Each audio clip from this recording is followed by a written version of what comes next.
Salut, c'est Marco de Top 4 Phone. Aujourd'hui, petite vidéo de preview du Acer S1, un mobile que j'ai eu l'occasion de vous présenter récemment avec un petit billet sur le blog de Top 4 Phone, justement, lorsque l'on a eu l'annonce officielle de ce fameux Acer de la part de la marque, le Acer S1.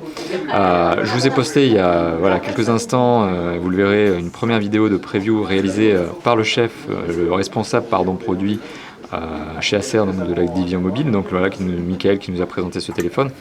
Et là on va s'attarder tout simplement sur un petit aperçu de l'esthétique du mobile, puisqu'on n'était pas assez rentré dans le détail à mon goût au niveau de l'esthétique. Alors une esthétique qui est très bien réussie. On est sur un mobile, je le rappelle, qui est probablement en pré-série, c'est pas la version qui va être commercialisée, on est vraiment sur du presque prototype. Donc voilà, et on va justement s'attarder un petit peu sur le téléphone. Alors sur la face avant du mobile, qu'est-ce que l'on a ? Alors sur la face avant, je vais le déloquer, tiens, ça nous permet de voir justement cet effet de style qu'Acer a mis sur son écran de déverrouillage, vous l'avez vu, avec une sorte de petits panneaux qui se déplient, cet effet 3D. Donc sur la face avant, on a un écran de 5,7 pouces, une caméra frontale, on a des capteurs ici qui sont ni plus ni moins que des capteurs de luminosité et bien sûr de proximité. La petite courbe ici que l'on retrouve, qui est une courbe que l'on avait déjà trouvé sur le Acer Liquid E2, donc c'est un effet de style qui semble vouloir être pérennisé, on va dire, par le constructeur. En dessous, on a les trois boutons qui sont exactement le même style que l'on avait retrouvé aussi sur le E2, donc voilà, côté design, je pense que Acer a envie aussi de pérenniser ces éléments, ces petites touches. Sur le côté, on retrouve un pourtour, vous l'aurez remarqué, imitation chrome ou chrome, en tout cas sur tout le côté du mobile, enfin sur tout le tour puisque c'est un pourtour bien sûr. Voilà, on retrouve sur le côté droit une petite barre imitation aluminium, ou si ce n'est de l'aluminium ici, avec un contrôle de volume plus-moins. Sur le bas du mobile, on retrouve la connectique micro USB, mais aussi une petite fente qui permet de retirer le cache batterie. On va voir ça d'ici quelques instants.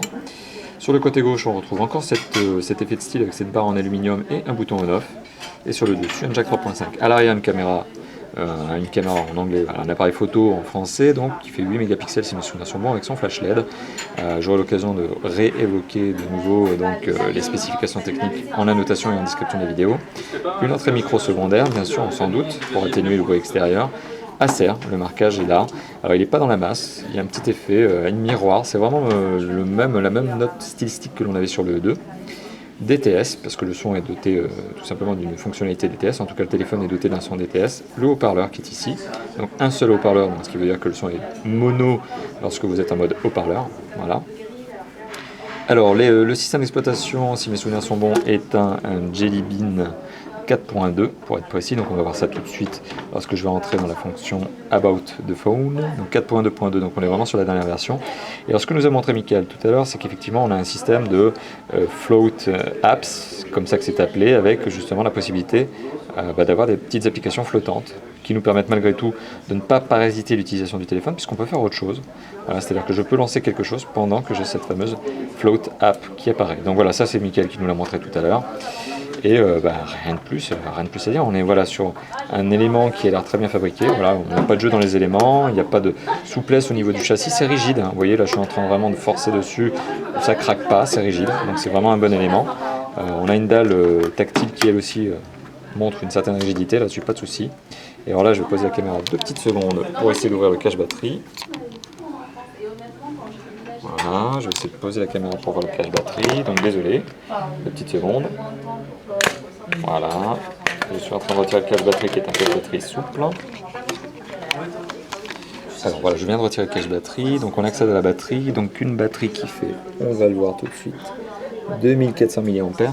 Bon, surtout ce qui est intéressant, et ce que je voulais vous montrer ici, outre la batterie de 2400 mAh, qui est à mon sens un minimum sur un phablette de 5,7 pouces en écran, c'est les 2 emplacements de carte SIM, puisqu'on a bien 2 emplacements de carte SIM.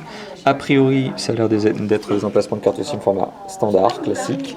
Et ici, on a un slot micro SD qui permet d'ajouter jusqu'à 32 Go de mémoire. Donc ça, c'est sous le cache batterie, qui est en plastique souple, c'est-à-dire qu'il n'est pas très difficile à retirer. Mais une fois greffé sur le téléphone, on a vraiment un téléphone qui est rigide. Voilà, ça tient très très bien, c'est rigide, ça ne s'enfonce pas. Il y a vraiment une vraie rigidité de téléphone. Donc on sent qu'Acer a eu encore une fois de plus le souci au niveau de la qualité de fabrication, au niveau de la rigidité, au niveau des matériaux utilisés. Voilà, donc vraiment un très bon point. Voilà, donc c'était une vidéo de preview, la deuxième, plutôt basée sur l'esthétique même du mobile, de ce fameux Acer S1. Voilà, merci, à bientôt, ciao ciao.